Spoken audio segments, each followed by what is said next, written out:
রাঙ্গামাটি বিজ্ঞান ও প্রযুক্তি বিশ্ববিদ্যালয়, এছাড়া একাডেমিক বিল্ডিং 1। এখানে বিভিন্ন ডিপার্টমেন্ট রয়েছে, আমরা দেখেছি। এখানে সায়েন্টিফিক কনফারেন্স চলছে, কনফারেন্সের বিভিন্ন দেখা যাচ্ছে। শিক্ষার্থীরা রেজিস্ট্রেশন করতেছে।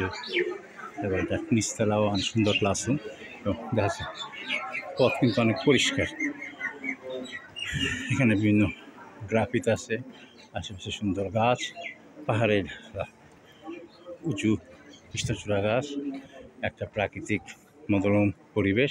এবং তারা কিন্তু এই যে পাহাড়ের ঢালকে কাজে লাগিয়ে সুন্দর তারা তৈরি করেছে।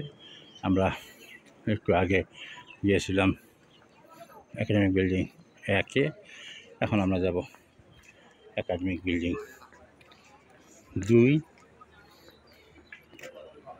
আমরা দেখতে পাচ্ছি এটা একাডেমিক বিল্ডিং 2। সেখানে ঢোকার পর আমরা বিভিন্ন রকমের অফিস দেখতে পাচ্ছি, খুব সুন্দর তাদের অফিস রুমগুলো। এখানে আরেকটা বিল্ডিং দেখা যাচ্ছে, তাদের ক্লাসরুম, তাদের চেয়ার টেবিলগুলো কিন্তু খুব সুন্দর